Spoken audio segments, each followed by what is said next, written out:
Entrevista para o projeto Marcas da Memória, no dia 9 de agosto de 2011, com o senhor Adalberto da Silva. Arruda Silva, né? Isso. No dia 9 de agosto de 2011. Bom dia, senhor Adalberto. Bom dia. A gente pede para o senhor começar falando da sua infância mesmo, onde o senhor nasceu, que cidade o senhor nasceu, como era o seu bairro, as brincadeiras que tinha na sua época, se o seu bairro era asfaltado ou não, essas coisas, pertinentes à sua infância. Olha, eu nasci numa pequena cidade do interior de Pernambuco, do Agreste, setentrional, a cidade de Surubim. Meu pai foi quase padre católico, estudou no seminário de Olinda, e já até às vésperas de ordenar-se, mas não fez os últimos votos. Casou com minha mãe, lá daquela cidade. Minha mãe então era de Limoeiro, da família Arruda de Limoeiro. É uma família tradicional daquela região. E foi então residir em Surubim. Em Surubim ele pretendeu ensinar, imaginem vocês, português, pensou até ensinar latim. Ninguém tinha interesse em aprender latim naquela época. E terminou ele assumindo o tabelionato, tabelião de registro civil da cidade. Era um homem letrado que escrevia na época então com caneta tinteiro, que vocês não conheceram, né, certo? Mas escrevia de forma bastante caprichada, e o juiz o convocou para ser tabelião e o auxiliar nas atividades da comarca, registros públicos da comarca. E ele então dividia as suas atividades em ensinar português e no tabelionato, depois incluiu também algumas atividades de pecuária. E lá fiquei até os 8 anos ou 9 anos de idade. Os meus primeiros anos de vida foram num colégio de freiras, Colégio Nossa Senhora do Amparo, onde as freiras eram muito aplicadas. A gente tinha, durante um expediente puxado, com muito rigor de entrada e saída, mas não, o que eu poderia recordar assim, de forte daquela época era que se aplicava a palmatória. Eu devo confessar a vocês que eu era um aluno bem aplicado, nunca eu recebi palmatórias, mas eu ficava tremendo de medo quando via os meus colegas receberem pancadas da palmatória, e vez ou outra até reguadas na cabeça. Nunca esqueço uma reguada na cabeça que um colega na minha frente, Gilberto, recebeu de uma freira. Eu ficava simplesmente apavorado com aquilo. E guardo também dessa época uma outra memória interessante. No desfile de 7 de setembro, o colégio caprichava para fazer um 7 de setembro bonito, um desfile assim, histórico, etc. E era um rapaz de mais idade, né, certo? E montavam a cavalo e protagonizavam a figura histórica de Dom Pedro I, né, certo? E atrás vimos nós, os infantes. Eu me recordo que a todos o colégio mandava fazer uma espingarda de madeira. O carpinteiro fazia aquela espingarda caprichada, né? Cabo, etc. Que a gente pegava garposamente. Mas ocorre que eu era o menor da turma. E no dia do desfile faltou espingarda. Me deram um cabo de vassoura para eu desfilar, para eu não ficar sem desfilar. E o garoto, talvez de 6 anos, inocente, desfilei com o cabo de vassoura, recebendo chacotas da turma que acompanhava o desfile. E aquilo marcou minha vida, digo a vocês que marcou, que eu chorava, eu desfilava chorando, porque eu era discriminado, porque não desfilava com a espingarda e sim com um cabo de vassoura. Eu não sei se com isso ficou um pouco de antimilitarismo de minha parte. Eu não sei. É a coisa mais para um psicólogo dizer. Depois, aos 8, 9 anos, meu pai, vieram os filhos. Na época era cada ano um menino. E ele então resolveu deixar tudo, deixar o tabelionato, deixar seu vinho, procurar uma cidade maior, porque os filhos precisavam de ir para um colégio do 2º grau. Em Surubim não havia colégio do 2º grau. E nós fomos para Caruaru.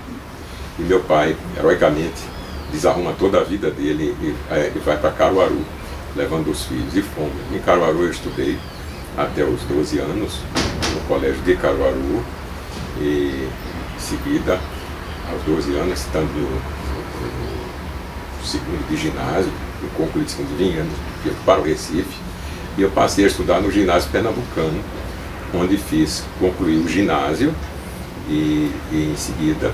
Em que ano, seu? Olha, eu terminei em 1957. Eu fui aluno de Ribeiro, o professor Amaro Quintas foi meu diretor, foi meu amigo. No ginásio pernambucano tive a oportunidade de fazer um curso de teatro dirigido por Ariano Suassuna. Por Ariano Suassuna, devo dizer que lá nós tínhamos como atividades complementares aula complementar de espanhol e de alemão. E nunca faltava lanche, que era pão com queijo e leite.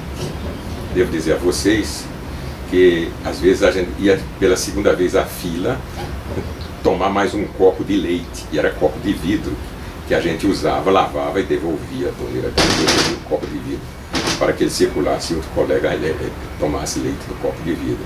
E um pão que vinha num saquinho de papel, um pão com queijo, que a gente usava como em algumas atividades esportivas, porque as atividades esportivas eram feitas no Parque 13 de Maio, era ali que a gente fazia, digamos assim, ginástica, né?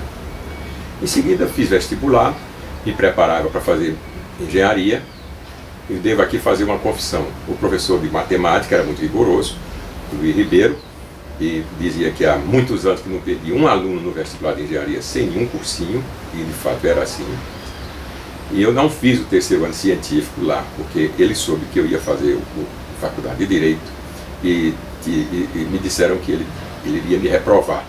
Então eu fiz o último ano no Colégio Moderno. Colégio Moderno, no último ano, terceiro ano científico. Quando eu passei então a ter mais tempo para me preparar melhor para a faculdade de Direito, onde meu pai me ajudou, porque ele tinha sido professor de latim e também tinha sido professor de português. E eu, sem fazer nenhum cursinho, também granjeei, felizmente, uma boa nota no vestibular de Direito. Eu ingressei em 1958 e terminei na turma de 1961. Foi um período conturbado de vida, digamos assim, estudantil muito forte, aquela época já. Eu devo dizer que antes de ingressar na faculdade de Direito, eu já era bancário. Eu trabalhava no então Bank of London, em South America, o Banco de Londres, que funcionava ali no prédio ao lado da atual Associação Comercial, onde hoje funcionou ali a Bolsa de Valores e funcionou ali a Caixa Econômica. Foi para mim uma grande escola.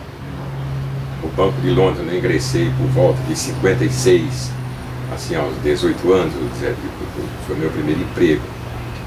Os ingleses iam muita pontualidade. Quem não chegasse na hora mesmo, tolerância assim de alguns minutos, alguns dias era comunicado que a organização tinha se desinteressado pela pessoa, porque a pessoa não tinha conseguido se ajustar ao modelo da organização. Isso significava praticamente um bilhete azul. Era difícil a pessoa ter continuidade no banco. Não sei se os ingleses ainda guardam essa pontualidade. Mas devo dizer que isso foi para mim uma lição muito forte de vida. Essa educação recebida no meu primeiro emprego, lá no Banco de Londres, onde eu terminava a atividade por volta das 18 horas, 15 minutos para as 8, terminava a atividade bancária e corria para a faculdade de Direito. Indo a pé, eu apanhava um ônibus e me deslocava até a faculdade de Direito. Faço aqui uma observação, retroagindo um pouco a minha vida no ginásio pernambucano. Eu morava próximo à Rua Imperial, me deslocava a pé para o ginásio pernambucano. Devo dizer, e minha irmã estudava na escola normal, onde hoje funciona a Câmara Municipal, ali no Parque 13 de Maio. E às vezes íamos juntos, quando não íamos juntos. Mas nunca minha mãe e meu pai se preocupou com risco de assalto, jamais. Essa palavra eu não recordo ter ouvido deles. E a preocupação era apenas algum atropelamento, e não era também muito elevado o risco de atropelamento. Nós fazíamos esse percurso normalmente a pé, ou às vezes de ônibus. Era a vida, de uma certa forma, era a vida do Recife.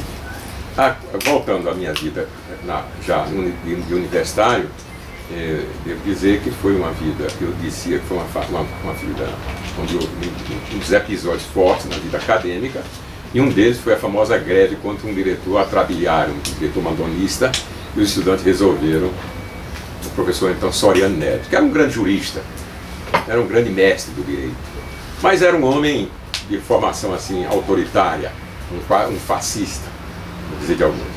E não Isso na universidade ou no ensino? Na universidade.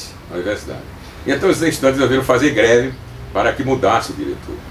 Eu devo dizer que a faculdade foi cercada e houve pelo exército, etc., porque nós tomamos conta, o diretor acadêmico tomou conta da faculdade, ocupou a faculdade dos estudantes, sabe? Para não deixar, eu participava sim da vida acadêmica, mas não participava com muito ativismo. Eu entrei no partido, o Partido Comunista, por volta de 1956, 57, então na base dos bancários, entrei no Partido Comunista. E atuava no partido, mas mais na base bancária do que como estudante. Aí a faculdade tinha turma pela manhã e tinha turma à noite. Eu, como trabalhava, era precisava trabalhar, só chegava à noite. O pessoal da manhã tinha mais atividade, tinha mais tempo para isso. Eu não tinha condição de trabalhar lá pela manhã. Pois bem, então foram a greve.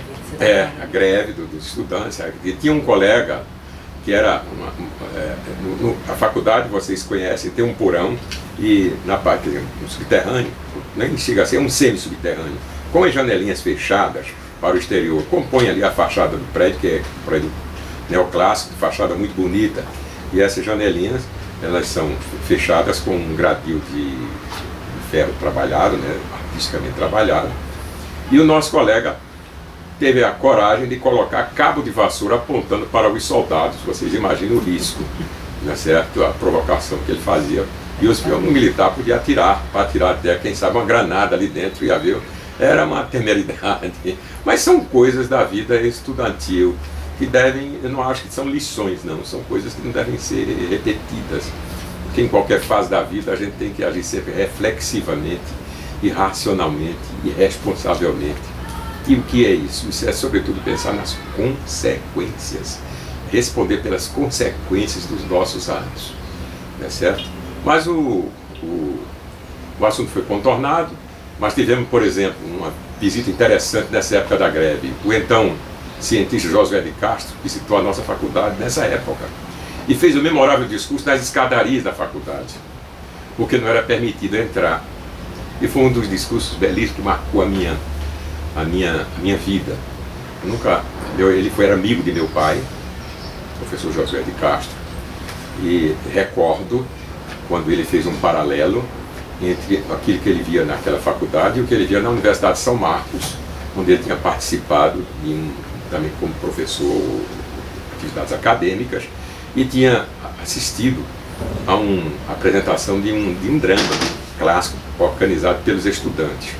Ele então fez um paralelo, mas o espetáculo que eu vejo aqui é muito mais bonito, porque ali eles faziam a arte pela arte, e vocês aqui estão fazendo a vida pela vida, em defesa da liberdade, da dignidade humana. Vejam como Josué de Castro teve a coragem, né, certo, de no momento daquele levar à juventude uma palavra dessa, uma palavra de ódio, de força, de estímulo, né, certo, de cidadania, né, essa figura humana falecida e que honra Pernambuco, que vocês, o trabalho, que as obras vocês conhecem. São coisas assim, en passant. Eu quero dizer que nesse ínterim houve o meu casamento. Meu casamento foi, já ocorreu meu casamento, foi em 64, e houve um episódio interessante. O padre que ia me casar, minha mulher, como disse a vocês, eu sou de uma família católica ortodoxa, austera. Minha mãe era daquela da imitação de Cristo, que ensinava os filhos a ser tido como nada e não parecer coisa alguma, imaginem vocês. Mas o meu pai, conforme eu disse, era um estudioso, era um intelectual, e me levava a ler Fulton Sheen, pensador católico americano, que tinha livros sobre orientação sexual para a juventude e para a adolescência. Fulton Sheen, padre jesuíta, católico, mas de pensamento de vanguarda, e ele levou a outros pensadores, Jacques Maritain, ao seu de Amoroso Lima, esse brasileiro notável também de pensamento católico, de abertura e de vanguarda, e sobretudo Gilbert Keith Chesterton, pensador católico, filósofo inglês, e um livro Ortodoxia. E, ao meu ver, teve uma grande influência no meu encaminhamento intelectual. Ele criticava, ele tinha uma postura crítica, era, de uma certa forma, um precursor da teologia da libertação, Gilbert Keith Chesterton. Há algumas passagens que criticava, por exemplo, a oração da Salve Rainha, aquela imagem dos degradados filhos de Eva gemendo e chorando neste vale de lágrimas. Se não somos jamais degradados filhos de Eva, nem somos degradados, nem estamos num vale de lágrimas, estamos aqui para sermos felizes, tudo está errado, e faz uma reflexão muito forte. E eu conversava isso com meu pai, imagina, eu garoto de 10, 11 anos, 12 anos, conversando dessas coisas com meu pai. E tinha também outras reflexões, eu achava muito violenta, conforme ele falava, era a pena do inferno, achava uma violência terrível.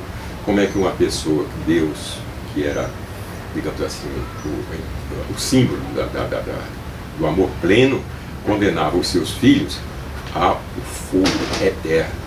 O fogo eterno significava a sensação de queimadura, são as dores mais violentas que um ser humano pode sofrer durante toda a eternidade. Então eu diria que perdão.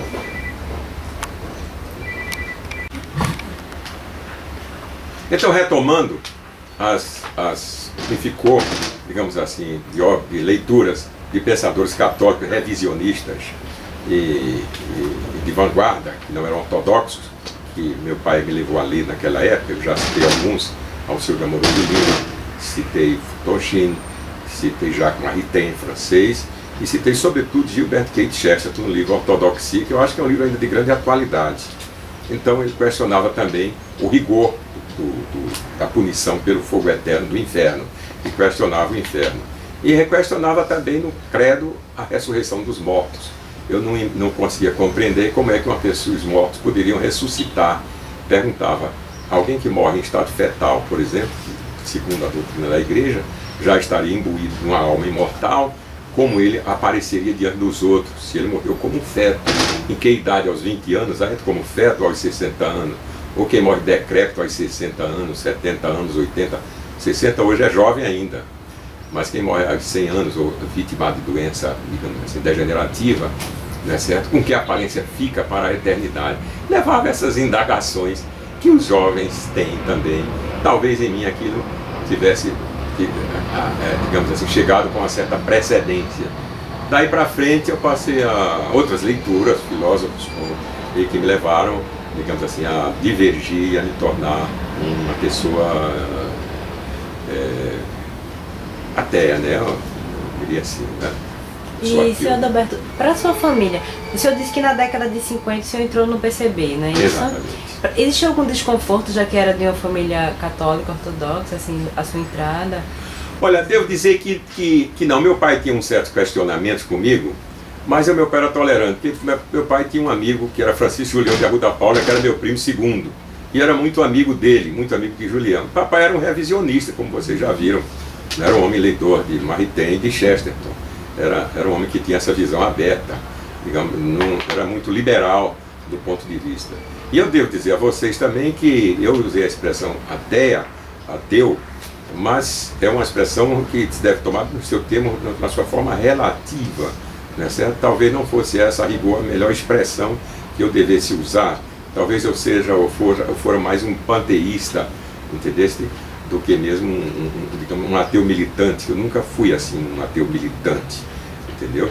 Talvez mais um panteísta, que é um panteísta. Deus é assim a natureza, Deus é, entendeu? Só achava difícil aceitar digamos assim, a sobrevivência da alma, né? Certo. Retomando um pouquinho quando o senhor comentou a greve dos estudantes na universidade, quais foram os pontos de reivindicação que os estudantes tinham? Rebeca, eu devo dizer que fundamentalmente a gente queria troca do diretor, era fundamentalmente troca do diretor, e era mais administrativo, não havia questionamento político, não. Havia perseguição já a alguns professores, digamos assim, de mente aberta, não é certo? E que na época, como Glaucio Veiga, na época estava sofrendo perseguição, era um de pensamento de esquerda, estava sofrendo perseguição na universidade. Germano Coelho também estaria sofrendo certa, era auxiliar. Havia o professor Rui Antunes, também professor de Direito, que era um dos mestres mais insignes da faculdade na época, também tinha restrições, era desprestigiado na faculdade, porque tinha pensamento de esquerda, e havia esses professores recebiam a solidariedade dos estudantes. E houve um episódio Então a esposa do então prefeito Pelópidas Silveira, dona Marilu, era estudante na faculdade. E um professor, durante a aula, tratou o então prefeito Pelópidas Silveira, saiu da matéria propriamente dita e ingressou numa crítica política muito agressiva ao prefeito Pelópidas Silveira, pondo em questionamento até a honorabilidade dele. Esforçou ela, esposa dele, a fazer um protesto severo contra esse professor. E esse professor simplesmente expulsou da sala de aula e a puniu. Então os estudantes se manifestaram em favor de doutora Marilu, de Marilu. Então o estudante, nossa colega Marilu.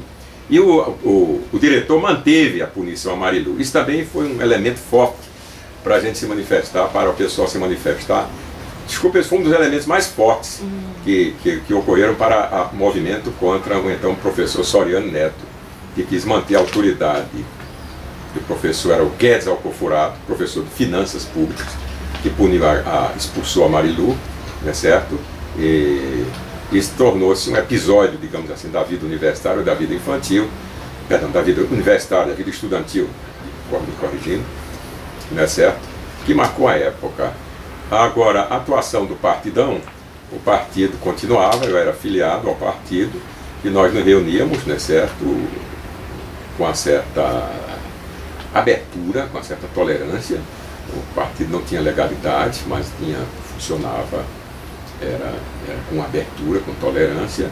E nós estudávamos marxismo, nós estudávamos União Soviética, que circulava aqui no Recife uma literatura e uma produção científica muito voltada para os estudos, digamos assim, relacionados com o socialismo, né? Havia, por exemplo, um manual de economia política, a Academia de Ciências da URSS. Era um alentado manual de mais de 1000 folhas, muito rico, da Academia de Ciências da URSS, que circulava na mão dos estudantes e que todos liam. Havia o professor Oscar Lange, era da Polônia, também um marxista famoso, também tinha um outro manual de economia política, estou me referindo ao manual de economia política do exterior, da área, digamos assim, leste, da área do socialismo real, que circulava aqui na nossa província, no nosso estado, e nos meios acadêmicos e no meio estudantil. Tudo isso foi retirado e queimado pelo sistema de 64. Mas devo dizer que isso teve grande influência. Mas também os livros do filósofo francês Georges Politzer, que era amigo de Jean-Paul Sartre, professor de filosofia da Sorbonne, que tinha um livro de filosofia, e esse livro era usado pelo pessoal do partido. Eu aprendi e dava aula sobre filosofia política, ou melhor, sobre política, baseado, digamos, no livro de Georges Politzer. A literatura brasileira também era muito rica de produção científica voltada para essas questões dos ismos, do socialismo real. Havia, por exemplo, a Editora Brasiliense, havia o livro que tinha a Revista Brasiliense, era uma revista a cada 2 meses, bimestral, que circulava com matérias sempre ligadas ao socialismo, né, certo? Muito educativa. Hoje a gente não dispõe de uma matéria dessa, porque a verdade é que hoje nós não estamos vivenciando o calor do que eram aqueles ismos. Aquilo foi uma época muito mais quente, muito mais apaixonada. Havia de fato uma divisão de águas, entendeu? Entre direita e esquerda de forma muito clara. Dizia-se que toda a direita, alguns era de careta, corrupta e autoritária. Era o que circulava, não tinha espaço, não é certo? E do outro lado, a direita achava que toda a pessoa de esquerda era um incendiário, um irresponsável. Era a época da Guerra Fria. Mas eu quero dizer que o filósofo brasileiro que a gente lia, tem o professor Caio Prado Júnior, né, certo? Dialética do Conhecimento, obra em 2 volumes, né, certo? Que é um livro de filosofia que circulava muito aqui, e outros livros que analisam. Os livros do ISEB, Instituto Superior de Estudos Brasileiros, digamos, de Nelson Werneck Sodré, A Revolução Brasileira, era um livro muito citado. O próprio livro de Celso Furtado também foram indexados na época. Eu fui aluno de Celso Furtado. Certo? E tínhamos amigos como Paulo Freire, de sorte que esse campo aberto à esquerda incluía o pessoal do Partido Comunista Brasileiro, não é certo? Do chamado PCB, o Partidão, o Partido Tradicional. Eu quero me lembrar ainda um outro livro que teve grande influência na juventude na minha época, que era O Mundo da Paz, de Jorge Amado. O Jorge Amado esteve na União Soviética, escreveu um livro laudatório sobre a vida da União Soviética, poético, exagerando seguramente exagerando o que seria o mundo da felicidade e da paz lá na União Soviética. E quem lia o livro, qualquer jovem, ficava encantado. Nós vivemos no inferno, lá você tem pleno emprego. Lá você tem pleno emprego, é o que ele esperava. Todo jovem, ao sair da universidade, já sabe para onde vai. Ele não está angustiado com o dia de amanhã, certo? E a juventude achava que a sociedade poderia estar organizada dessa forma. Agora, não havia a propriedade privada dos meios de produção lá na União Soviética, né? Onde eu tive posteriormente, mais adiante eu posso falar um pouco sobre o que eu vi na União, mas já em 1980, eu fiz as minhas custas de estudos na União Soviética em 1980, ainda em pleno socialismo real.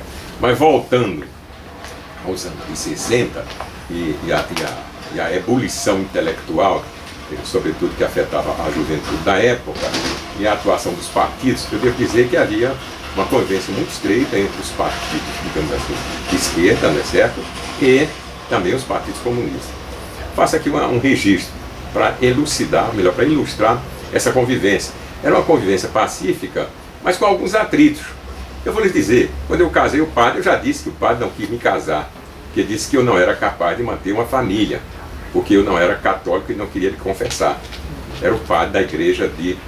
Posso até declinar o nome dele, mas não vou evitar. Não vou evitar isso, porque eu acho que ele fez uma reflexão, uma revisão. Mas devo dizer que ele deixou a batina e casou 2 ou 3 vezes. Eu, circunstancialmente, eu não mantenho uma relação de casamento, que considero feliz, se vocês me permitem, com um compromisso ético de fidelidade recíproca. Não me perguntem também se houve exceções humanas, não me perguntem. Mas digo que um compromisso ético de fidelidade esse que guardo há 45 anos. Não foi o caso dele, não. Ele está no 3º casamento e os 2 anteriores foram atribulados. Entendeste? E com comentários críticos severos. Me permitam, eu acho... Como é o nome dessa esposa, seu Adalberto? Terezinha de Albuquerque. Então, eu acho penoso demais declarar o nome dele. Devo dizer que naquela época ele era o pároco do Espinheiro e ele foi então procurado por um amigo comum que era Marcos Lins, da então Ação Popular. Aquele espaço também era ligado. Marcos Lins era meu amigo da AP, eu era do Partidão.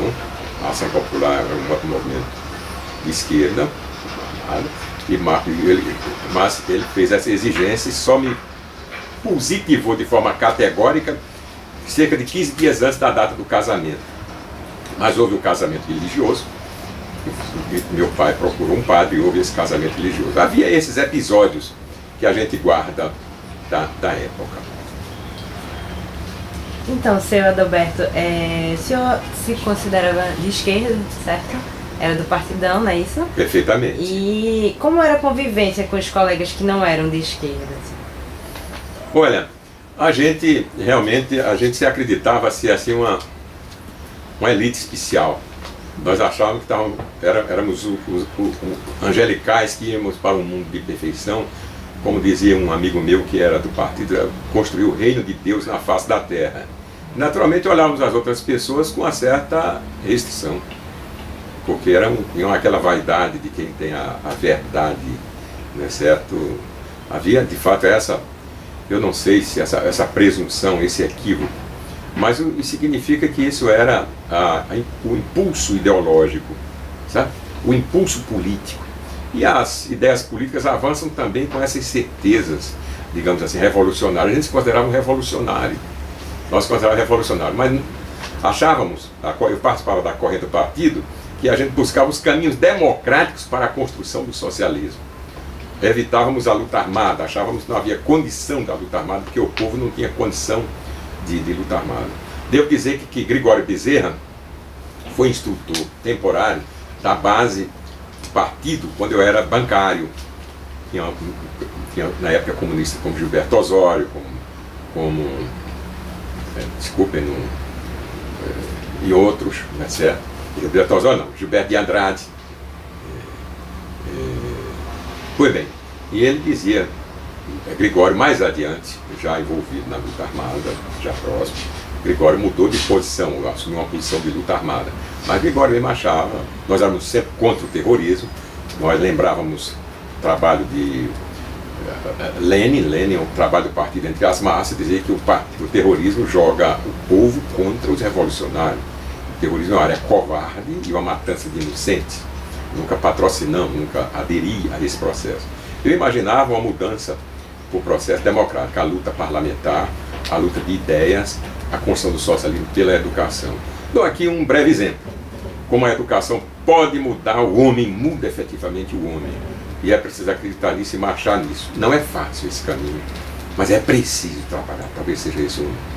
Eu tenho uma pequena atividade, uma granja, e certa vez eu coloquei lá perto da casa, num local assim relativamente escondido, onde eu ia brincar com meus filhos, eram garotos, uma garça de cimento branca, muito bem construída, bem, onde a gente encontra com mais facilidade. E um trabalhador rural, seu Antônio, não viu a garça. No dia que eu coloquei, ele não tomou conhecimento. Mas quando eu cheguei lá, ele ao ver a garça, ele correu, armou-se de um pau e correu escondido e espatifou a garça com uma pancada na cabeça. E ele era um homem bom, um bom trabalhador, mas ele foi educado a ser caçador. E qualquer animal silvestre que ele desconhecesse, era uma glória para ele abater. E vangloriar, chegar na família dizendo que abateu aquele animal selvagem, aquele animal estranho que ele teria encontrado ali. Vejam como, eu acho que esse episódio é extremamente ilustrativo para educar as pessoas. Como também um outro episódio ainda no mundo rural. Passava eu próximo à margem do rio Capibaribe, e um cidadão vinha arrastando o corpo de um cachorro morto.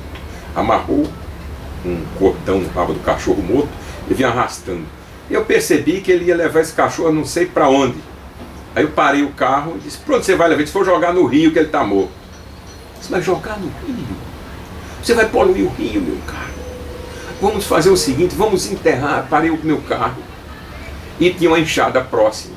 E nós entramos e conseguimos enterrar o cachorro. Isso vai virar adubo e vai adubar essas plantas, vai recuperar esse solo. E se você joga no rio isso é um perigo. Então, vejamos que é preciso, de fato, aquilo que hoje Saramago cobra, restabelecer, buscar os caminhos da filosofia. É aquilo que Spinoza dizia: todo pecado é um erro do intelecto. Pecado é um erro do intelecto. A racionalidade, a reflexão é que tem que nos levar a isso. Então eu imagino que a racionalidade e a reflexão, eu sempre acreditava, hoje com mais, digamos assim, ênfase do que naquela época. Não posso deixar de dizer que também vivia apaixonadamente o ideal socialista daquela época, com os impulsos, as limitações e a força da juventude. Não era que eu não tenho hoje, naquele mesmo quilate, naquele mesmo nível, mas isso, acho que esses dois exemplos servem bem para a gente ver como só a educação pode mudar o homem.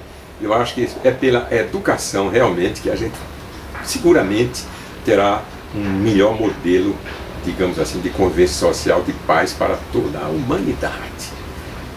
É isso aí que eu penso. Senhor Adalberto, o senhor citou Lenin, Spinoza, Saramago. Quais eram na sua juventude, assim, as músicas, as leituras que o senhor gostava?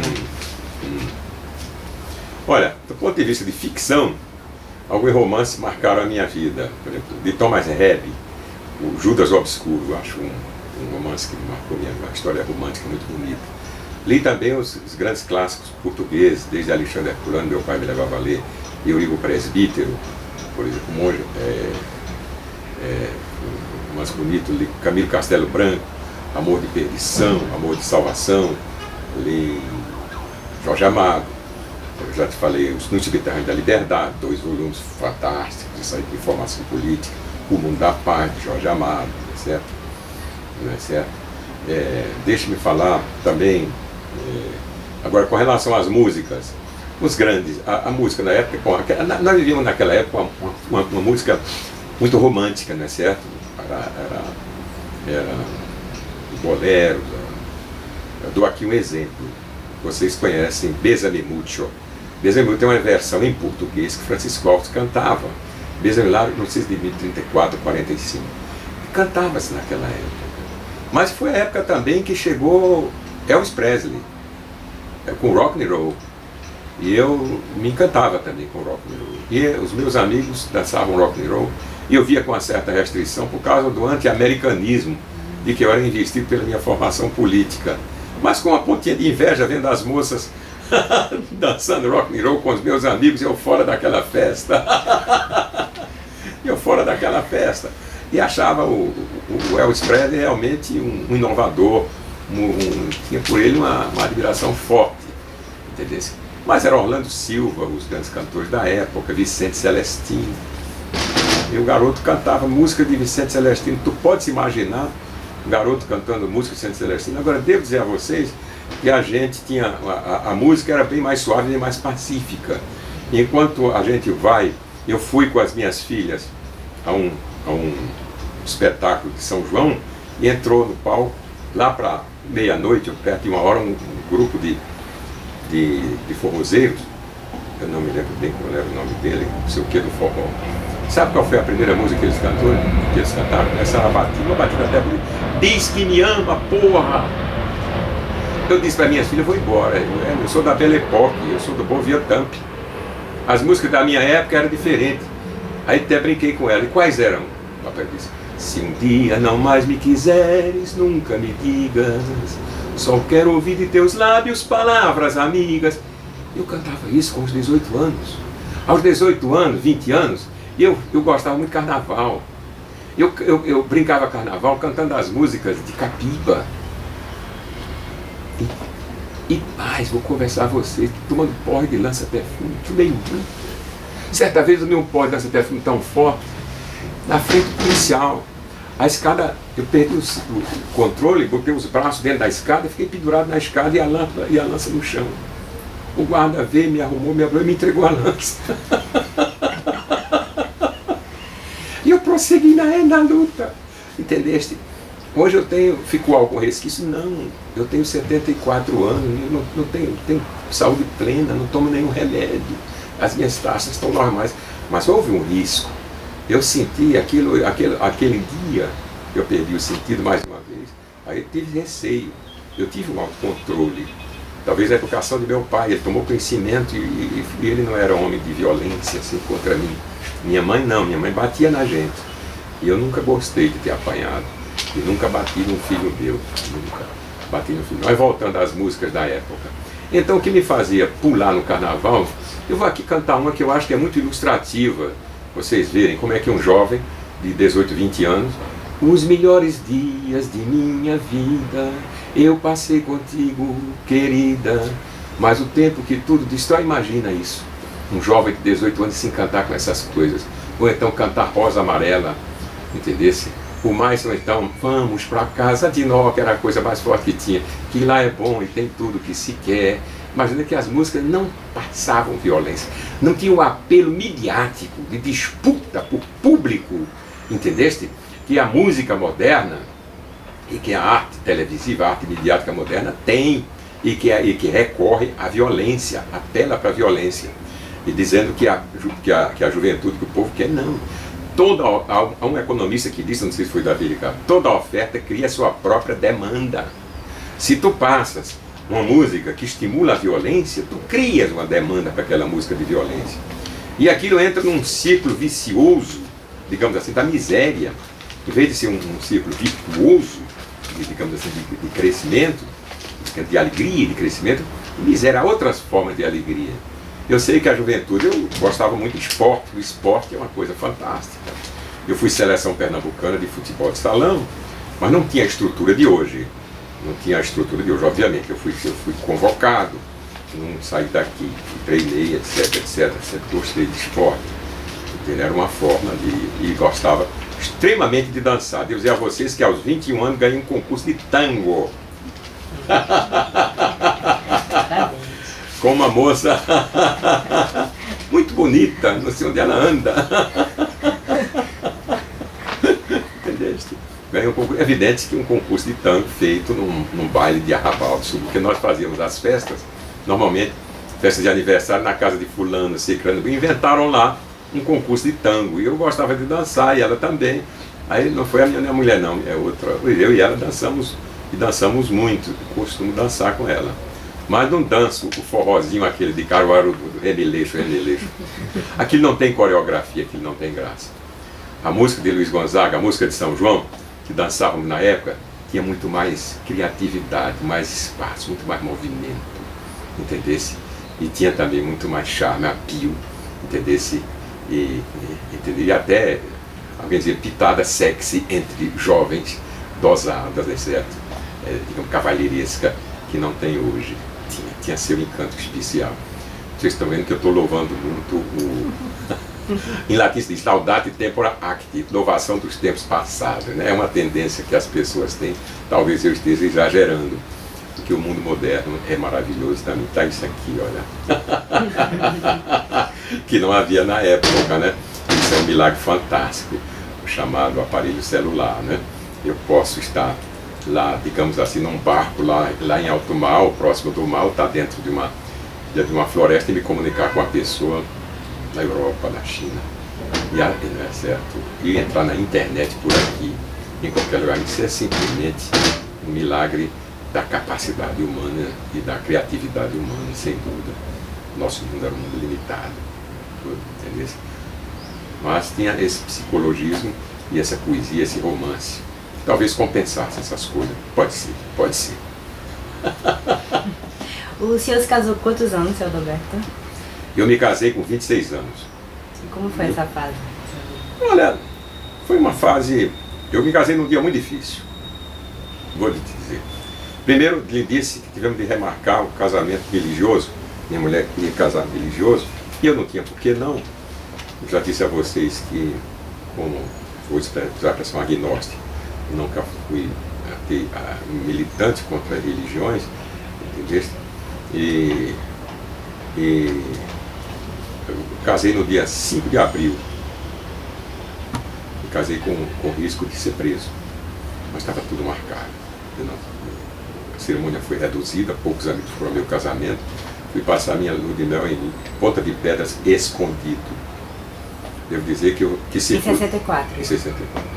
O que circulava lá era que estavam enterrando camponeses até o pescoço, e que estavam sendo esses camponeses torturados para confessarem, digamos assim, atividades subversivas. E depois chegou a notícia de que tinha um casal lá e que a polícia ia lá saber que casal era aquele que estava escondido naquela casa. Eu preferi restringir o espaço de lua de mel e por segurança voltar para o Recife. Agora, esse foi era um momento de 1964, que foi um momento realmente de terror, sobre o qual eu posso falar mais adiante, detalhando algumas coisas, porque isso nos leva a também uma lição de vida, é a defesa da democracia. A democracia é como a saúde. Você, quando tem saúde plena, você nem imagina o que é uma dor de dente, ou uma dor de rins, mas quando tu és atacado por uma dor de dente forte, você vê como o dor de ouvido te desestabiliza completamente, um cálculo renal. Então não podemos perder jamais, digamos assim, essa conquista da civilização, que é o processo democrático, digamos assim, de luta e de vida. Acho que agora o processo democrático com educação, e uma democracia efetiva, uma democracia social. E quando o senhor teve seus filhos, que ano foi isso? Como foi esse relacionamento com seus filhos? O senhor já estava na Sudene nessa época? Meu primeiro filho, minha mulher grávida, e eu fui preso. Eu ainda estava na Sudene, foi no dia 3 de agosto. Quando o senhor ingressou na Sudene? Eu ingressei na Sudene com Celso Furtado, por concurso público na época. Eu devo dizer a você que renunciei à carreira de Ministério Público, uma carreira jurídica, na judicatura, eu seria juiz de direito ou magistrado, porque na Sudene, na época, a Sudene tinha um apelo muito mais forte do que qualquer uma outra, sobretudo para a juventude que militava na esquerda, porque a gente achava que a grande justiça era a justiça econômica, era a chamada justiça distributiva, como Santo Tomás de Aquino assim classificava, era dar a cada um o que é seu e assegurar emprego a cada um, assegurar a vida digna a cada um. A dignidade humana é que é o imperativo primeiro de toda construção, digamos assim, do ponto de vista de justiça, de qualquer imperativo de justiça. Então o que é que aconteceu? Veio aquela oportunidade de nós, Celso trouxe para aqui, para o Nordeste, um projeto de Sudene, que era um projeto realmente revolucionário. O projeto de Celso não era uma Sudene só para o Nordeste, não. Era uma Sudene que mudaria o Brasil. Daí que ele foi tão perseguido, teve os direitos políticos cassados, ameaçado de preso, foi exilado para o exterior. E eu então fui demitido da Sudene juntamente com ele em 31 de dezembro de 1964. Então, por incompatibilidade ideológica para exercício de serviço público. Mas retornando à sua pergunta, meu primeiro filho ainda estava, não, já estava na Sudene, que eu deixei o banco, quando eu me formei em Direito, eu já tinha deixado o banco e estava trabalhando com um colega, Juraci Magalhães Florencio, que também foi perseguido político, hoje falecido, ilustre advogado na época, com quem eu trabalho já como estagiário no último ano de Direito. Mas resolvi fazer então um concurso público e deixar a carreira de Direito e entrar na Sudene. Eu entrei como técnico em planejamento e participei de muitas atividades interessantes. Em que ano? 62, eu entrei, eu fiz um curso, eu fui selecionado por concurso público, 200 e tantos candidatos, começaram um curso de seleção e aperfeiçoamento 90, ficaram 26, eu fui o segundo colocado, só ficaram 26 de 200 e tantos. Era o processo de seleção na época. Editais pelos jornais, inscrições feitas até conforme, digamos assim, os procedimentos jurídicos na época em vigor, legalmente em vigor. Muito bem. Então, eu devo dizer que nesse dia, a 64, aqueles que tinham ligações políticas ficaram intimidados, porque constituiu-se na Sudene uma comissão de inquérito, constantemente chamava fulano ou cicrano para fazer depoimentos.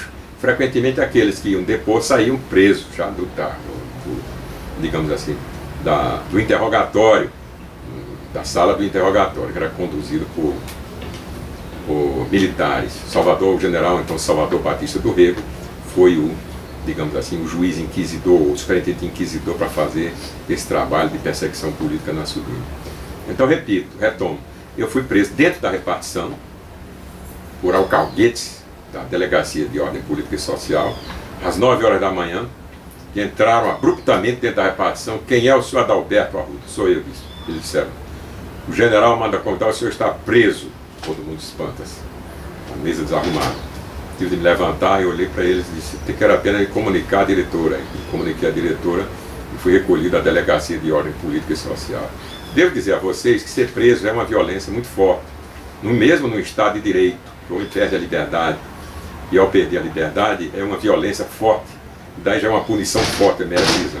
Mas ser preso num Estado autoritário, onde nem se sabe quem é a autoridade coatora, onde não funciona habeas corpus, onde você não sabe se vai ser torturado, você não sabe para onde vai, é terror típico. Então eu fui conduzido para onde também ninguém sabia da repartição. Fui conduzido para eles queriam me colocar no BUC comum, apenas de cueca, junto com os presos comuns. Mas como eu tinha curso de Direito, estabeleceram lá uma reunião, não, então o senhor fica numa sala em separado. E lá permaneci por cerca de 8 dias, vez ou outra à noite, um outro colega era retirado, assim, 1 hora da manhã, 2 horas da manhã, para interrogatórios que eram feitos, ninguém sabe onde, e dos quais muitos deles nós não tínhamos notícia. Esse era o regime de terror que figurava na época para quem estava preso. Não havia advogado que retirasse, ninguém identificava autoridade coatora, nem coisa alguma, porque havia poderes especiais, né, daquelas comissões para agirem dessa forma. Mas minha mulher estava grávida do meu primeiro filho, né, certo? O Adalberto Júnior, evidente que nasceu um pouco depois, ela passou momentos difíceis, mas eu permaneci depois de liberado. Tem todo o processo, eu trouxe até a documentação disso, vocês podem ver. Depois de liberado, eu fiquei respondendo, evidentemente, ainda a processo, mais de um processo, porque eu respondi ao processo, por exemplo, porque eu defendi a legalização do Partido Comunista, respondi ao processo porque eu pertencia a uma sociedade de estudo sobre a União Soviética, curiosidade de conhecer o que se passava no outro mundo, União Soviética e China. Eu respondi a um processo também na Universidade Católica, porque questionei, eu fiz o curso de Economia também na Universidade Católica, e lá também fui processado, porque questionei o professor de doutrina social da igreja, exatamente sobre essa concepção de inferno. Quando o professor disse, eu perguntava a ele, que o inferno era onde as almas seriam queimadas, e eu perguntava, professor, como pode a alma humana digamos, se é imaterial, ser queimada. Se o fogo é a combustão do carbono, e se a alma é imaterial, como é que ela pode sofrer as dores da combustão do carbono? E o senhor não acha também que o castigo eterno, ficar queimado eternamente, é um castigo severo demais, que é uma proporcionalidade entre o castigo e o crime, ou o castigo e o pecado? Isso não é um Deus rigoroso demais para condenar uma pessoa ao fogo eterno por um crime cometido dentro da dimensão humana, na condição humana e na fraqueza humana? Pô, isso levou à comissão de inquérito da Universidade Católica, que que responder um processo. Vocês imaginam isso? Um ambiente universitário. Eu quero dizer a vocês que a Sudene também foi perseguida porque introduziu na universidade a cadeira de planejamento econômico. E na época a cadeira se chamava fomento econômico, porque era assim que em Portugal, salazarista, se chamava aquela cadeira. Fomento, planejamento era coisa para a União Soviética, era coisa para as economias socialistas. De sorte que Celso Furtado veio modernizando a universidade, trazendo essas contribuições para a universidade também.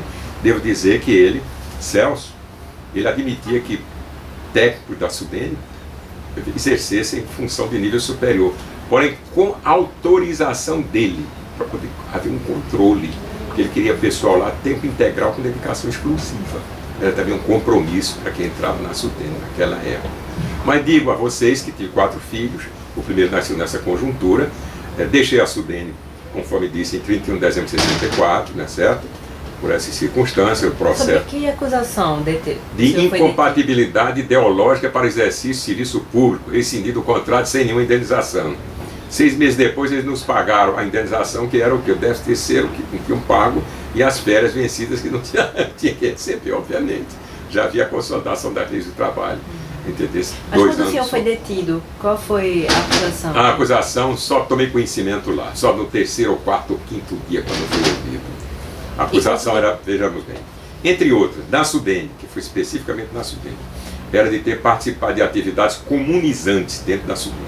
Qual seria a primeira acusação? A Sudene tinha um programa, estabeleceu um programa no seu Departamento de Assistência Técnica aos Estados e Municípios, DATM. Funcionava no então DRH, conduzido por Nailton Santos, irmão do grande geólogo Milton Santos. Nailton era um intelectual de nível aproximado de Milton Santos. Nailton criou esse departamento e estabeleceu um programa conjuntamente com então IBAM, Instituto Brasileiro de Administração Municipal, dirigido por um pernambucano, o famoso professor Diogo Lordello de Mello, e montaram um programa de treinamento de funcionários municipais para todo o Nordeste. Isso era mais uma atividade complementar da Sudene, porque a Sudene acreditava muito no serviço público. A Sudene criou várias empresas públicas, quem acreditava que a empresa pública funcionava havendo ética, havendo dedicação, havendo compromisso, acreditava nesse compromisso, acreditava numa mudança de cabeça, numa mudança de padrão comportamental, investiu nisso, arriscou nisso. Mas voltemos ao programa e por que eu fui responder aí. Então, nesses cursos, foram em vários estados, na Bahia, Alagoinhas, por exemplo, houve esse curso em Sergipe, houve esse curso em Alagoas, houve esse curso aqui em Pernambuco, na Paraíba, lá para a cidade do interior, mais de uma cidade. E eu fui indicado para dar a cadeira de Introdução ao Desenvolvimento Econômico. Chamava Desenvolvimento Econômico, a teoria de desenvolvimento econômico. O que é desenvolvimento econômico? A gente já fazia a diferenciação entre desenvolvimento e crescimento, achava que o desenvolvimento implicava, dentro da visão celsiana e da CEPAL, mudança de estrutura, mudança de distribuição de renda, mudança de perfil, mudança comportamental, mudança na pirâmide demográfica, o que é PIB, o que é PIB per capita, o que é pirâmide demográfica, que é, digamos assim, taxa de crescimento da população, o que é poupança, o que é investimento, o que é fator produtivo, o que é empresa pública, que não é, tinha lá todo um processo e essas coisas, o que é modo de produção, socialismo, capitalismo. E então eu fui encarregado, era o técnico da Sudene, e fui escolhido, se perdoem, mas eu fui o segundo colocado, fui indicado no curso de seleção, e me indicaram para fazer esse curso. Eu tinha uma certa vocação para magistério, que gostava, e fui já quando eu estava do ginásio pernambucano, criou-se aqui uma regressãozinha, criou-se um curso de preparação para admissão ao colégio, ao ginásio, porque tinha admissão ao ginásio. Você entrava Era uma espécie de vestibularzinho para você entrar no ginásio pernambucano. E eu fui aluno e eu fui professor de português desse cursinho, juntamente com o Israel Mezel, que foi então professor de matemática, como me lembro bem, e outros que exerceram geografia, eu era professor na cadeira de português, era supervisionado pelo meu professor, professor Eládio Ramos, e eu era quem ajudava a preparar, não era coisa de curso primário, né, evidente. Mas eu então respondi severamente, tive que me explicar perante os militares que esse curso não era curso para vender a pátria, nem era como de fato, não era comunizante, era um curso para motivar as pessoas com compromisso com o serviço público, aquilo que eu disse, acreditar na empresa pública e a teoria do desenvolvimento, motivar as pessoas para a teoria do desenvolvimento, a mudança de vida que a teoria do desenvolvimento exige. E aí eu respondi por isso também, uma das razões por que eu respondi a essas comissões de inquérito. Foi uma defesa interessante que eu fiz nessa ocasião. E eu devo testemunhar que um militar da Marinha foi um homem que fez um pronunciamento em minha defesa, que eu nunca esqueci, que fazia parte desse grupo. Não, ele tem razão, fale mais, ele tratou assim, Adalberto, sobre esse curso. E fez uma louvação ao curso. Ele fez uma louvação, como vocês veem, havia... O militar da Marinha. O militar da Marinha, lúcido, e fez deu esse testemunho. Quantos dias o senhor ficou detido? Eu fiquei 8 dias detido. 8 dias detido. Teve agressão física, o senhor foi? Não, agressões maltrato, cara feia, agressão psicológica, né? Eu não sofri agressão física não, mas devo dizer um episódio que eu nunca esqueço. A 1h da manhã, quem é o senhor Adalberto de tal?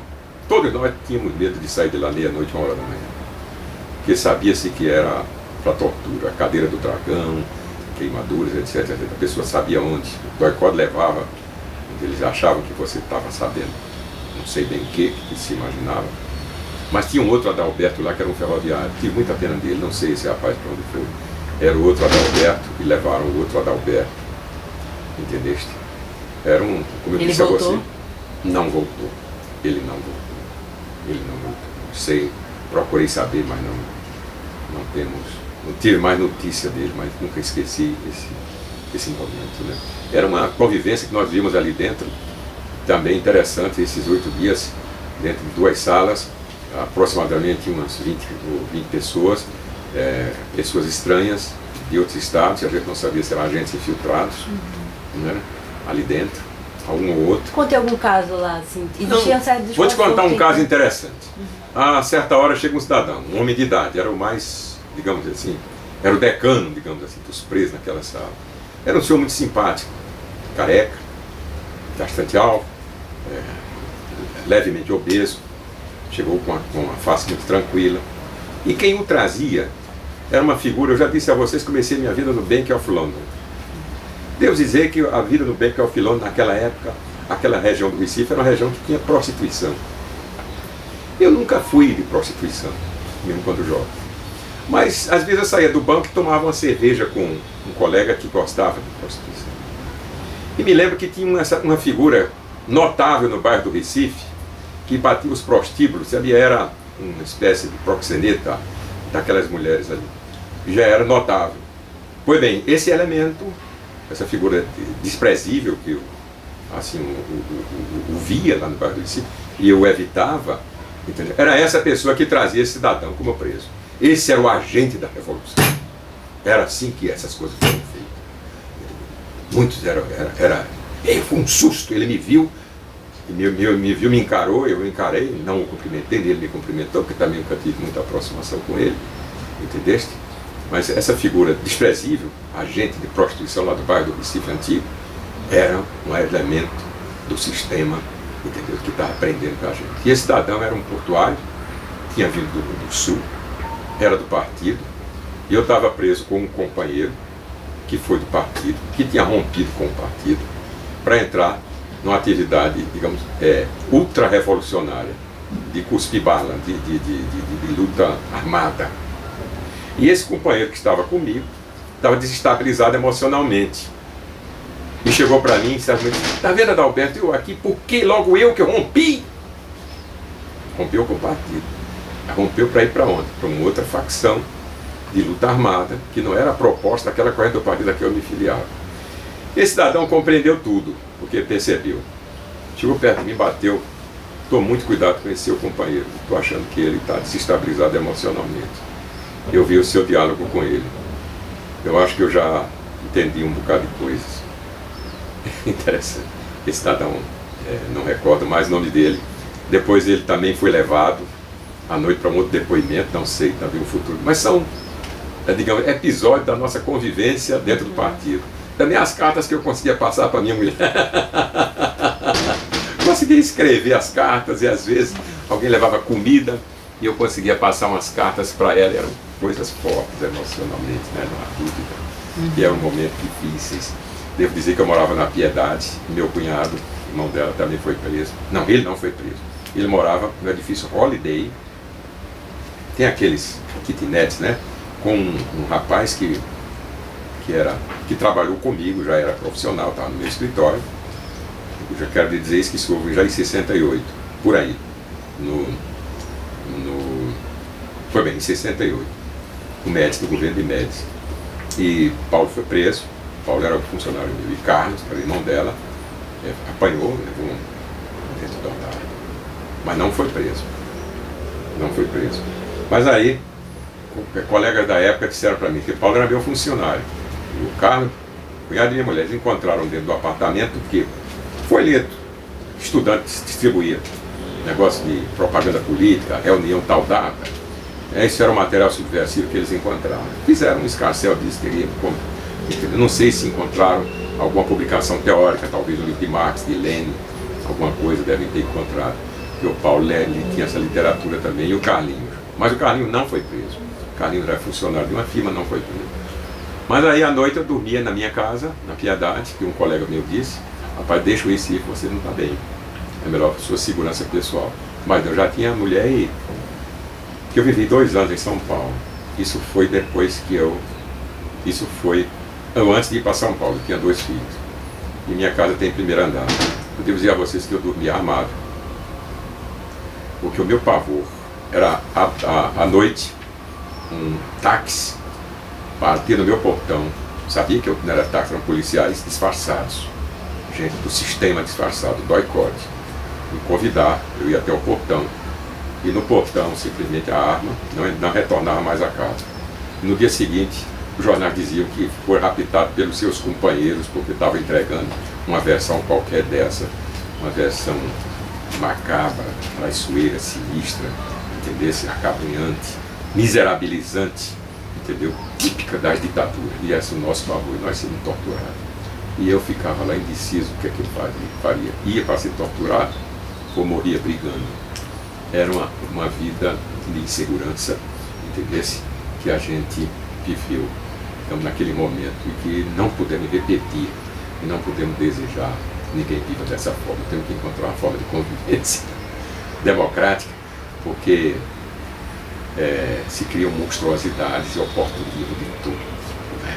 O salafrário, a gente que faz um trabalho desse, que está sendo remunerado, não está bem preparado para isso, torna-se um perigo, que torna-se uma brutalidade. Lembra daquele exemplo do homem, do trabalhador que quebrou a garça de cimento que eu coloquei lá no jardim da minha casa. Ele achava que era no meio rural, estava fazendo uma caçada, né? Mas aquele não, aquele era um homem simples, um homem bom, que era problema cultural. Esse outro não, esse outro se perverte, torna-se um elemento perigoso. Isso é episódio da vida familiar. Fui para São Paulo, viajando no avião da Panair. Eu e 3 filhos. Saímos daqui às 8 horas da manhã, cheguei às 6 horas da noite no avião. No almoço, o avião parava no aeroporto em Salvador e a gente descia do avião para comer no aeroporto. O avião fez Salvador, Recife, Maceió, Aracaju, Salvador. Parou em Salvador para almoçar. E depois nós descemos, aí fizemos Ilhéus, Vitória, Rio de Janeiro, São Paulo. Eu com a mulher, eu saí daqui para tentar a vida em São Paulo, entendeu? Levando os trecos. Entendesse? Levando os trecos e chegamos em São Paulo, um frio terrível. Já tinha lá um apartamento alugado que eu tive lá na frente. Aí fomos e arrumar as crianças, e arrumar tudo.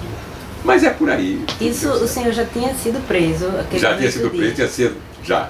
E já foi a primeira e única vez que o senhor foi preso? Só fui preso uma vez. Fora os processos, que eram vários. Exato, os processos vários. Ainda tinha os processos pendentes. De um desses já tinha sido excluído, entendeu? Excluído por habeas corpus, da época, na Justiça Federal, o processo tinha sido trancado por habeas corpus. Eu multipliquei habeas corpus. Você lembra o nome de alguns militares, de um general? Olha, o Salvador Batista do Rego foi um militar que eu te disse que na Sudene ele liderou o processo de repressão, né? Dizia ele que estava cumprindo o seu processo de repressão, né? E difícil lembrar, né? Militares anônimos que apareciam nisso, né? Como disse a você, teve um testemunho de um que numa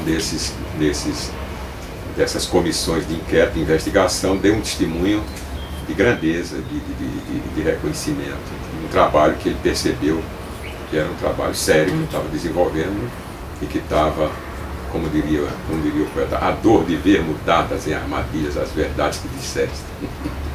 Não é isso? Então, depois que o senhor avaliou que estava impraticável residir no Recife, em Piedade, foi para São Paulo? Foi, te digo, eu tentei a vida aqui, eu tentei com 2 sócios, um sócio meu foi preso, Ulrich Hoffmann.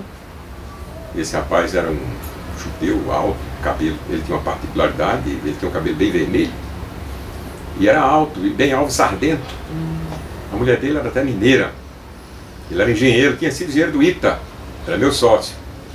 Então ele foi preso e o coronel Ibiapina, na época, disse que aconselhava ele a deixar o Recife porque as forças revolucionárias, democráticas, ele não podia garantir a segurança dele em virtude da indignação e da reação das forças revolucionárias em defesa da democracia. Isso é uma ameaça, evidente. E dava a ele 24 ou 48 horas para ele deixar o Recife. E o outro sócio, Natanias Fonzófilo, casado com a filha de Irã Pereira, que foi membro do Diretório Nacional do Partido Comunista, e que foi um desaparecido político, casado com Sacha Lídice, filha de Irã. Era outro sócio meu, também foi preso, Sacha preso. Por isso fiquei eu, imagina, eu e o Rui Albuquerque, éramos 4 sócios. E nós resolvemos então diversificar, inclusive um contrato que eu tive com a empresa Algodoeira Paulista. Tinha uma algodoeira lá em Moreno. Fomos procurados pelo diretor e disse que tomou conhecimento das nossas atividades e que tinha recebido instrução de São Paulo para romper o contrato. E pediu que nós rompêssemos o contrato. Aí nós vemos isso. Aí resolvemos diversificar algumas atividades em São Paulo. Aí resolvemos ir para São Paulo, fomos para São Paulo. Fiquei lá 2 anos, depois voltamos para Recife e continuamos a atividade na terrinha. Em que ano o senhor foi para São Paulo? Eu fui para São Paulo em 1969. Fiquei até 71 em São Paulo, 71. E como foi lá? Olha, a vida em São Paulo, para mim, foi uma vida enriquecedora, digo eu. Foi lá que eu estabeleci contato também com o pessoal de Minas Gerais. Foi lá que eu fui contratado por uma figura que se tornou emblemática, digamos assim, na sociedade brasileira, que é o vice-presidente Zé Alencar Gomes da Silva. Eu o conheci através de um amigo comum, que era diretor do BDNG de Minas, hoje falecido, Roberto Teixeira Campos, amigo de Darcy Ribeiro, amigo de Paulo Mendes Campos, grandes cronistas de Darcy Ribeiro, vocês sabem, grande escritor, com quem eu certa vez estive em Montes Claros, comendo guisado de galinha com quiabo, na Ponta Mineira, noite adentro, tomando uísque, num papo inesquecível com Darcy Ribeiro lá no frio de Montes Claros. Pois bem, e fiquei esse tempo em São Paulo e exatamente como Alencar resolveu abrir negócio no Nordeste e me pediu que eu cuidar dos interesses dele aqui na região, um projeto de grande indústria têxtil de Montes Claros. E eu fui a pessoa que constituiu a sociedade dele lá e que elaborou o projeto. Contratei 2 técnicos em São Paulo, um japonês, por acaso, e um turco, Roberto, acho que é Kuri, e o japonês, Yuji Atayama, recordo bem, essas pessoas que me contrataram. E vim para o Recife. Dele, inclusive, um projeto arquitetônico. Contratei como professor aqui da Universidade Federal de Pernambuco, Geraldo Santana, que me ajudou na elaboração desse projeto arquitetônico, da Companhia Tecido Norte de Minas. E aprovamos o projeto e foi um motivo para a gente retornar, digamos assim, aqui ao Recife, termos de restabelecer as nossas atividades, porque a nossa sociedade ficou aberta. Eu retomei a sociedade, ingressei com o novo sócio, né? Tinha falecido o Rui no desastre de automóvel, perdão, o Rui não tinha falecido ainda não. Ingressou um outro sócio, Hélio Ribeiro, e nós continuamos a atividade aqui e resolvemos continuar a luta aqui no Recife, onde eu fiz também magistério. Abriu-se um concurso na Universidade Federal de Pernambuco e eu participei desse concurso e fui selecionado em segundo lugar, mas em primeiro lugar não assumiu. Eu assumi, fui professor como auxiliar de ensino, era cargo, aqui no Centro de Ciências Sociais, CSSS, na cadeira de Economia. Eu era já economista formado, Direito e Economia, e onde ensinei lá para vocês. Depois pedi rescisão de contrato, porque eu tinha uma consultoria e precisava de viajar. Me disseram que eu fui um dos poucos professores, 2 ou 3 casos, pediu rescisão de contrato sendo concursado na Universidade Federal.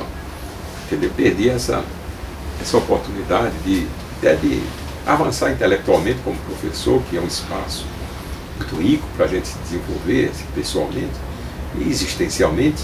Mas acontece que eu tinha família grande e eu não tinha doutorado nem mestrado. E não tinha tempo para fazer doutorado e mestrado, porque eu tinha já 3 filhos. E minha mulher não tinha renda própria, minha mulher é administradora do lar. Era, entendeu? E eu então tinha clientes, já estava envolvido também, é isso, a gente já estava envolvido. Passei a ter cliente no Maranhão, na Bahia, viajava constantemente, vi que não podia dar 90% ou 95% de assiduidade às aulas, como era meio interativo, para mim pessoal, aí pedi rescisão de contrato imediatamente. Deixei, aí continuei no Recife, eu acho que fiz aí um trabalho produtivo, constituí mais de 30 ou 40 sociedades anônimas. Sim, senhora. Algumas que prosperaram, tiveram mais êxito, talvez umas 30 sociedades anônimas. Eu fui advogado na área, não era advogado de foro, mas era advogado de junta comercial, fui estudioso da lei de direito econômico e fui consultor até de grandes empresas. Fui consultor da Belgo Mineira, fui consultor da Brahma durante muito tempo. Já disse do grupo Coteminas e saí por aí. Isso já aqui no Recife, né? O senhor tinha eu vou dizer uma coisa a vocês, se vocês me permitem, eu vou falar assim. Eu tenho uma pessoa que está me esperando na associação comercial para uma reunião agora, às 11h30. E é a segunda vez que eu marco. Essa pessoa vem de longe. E eu ficaria muito triste se não fosse cumprir esse compromisso. Não, perfeito. A gente pode ter um segundo momento, eu virei aqui com muito gosto completar esse depoimento. A gente liga para o senhor então. Viu?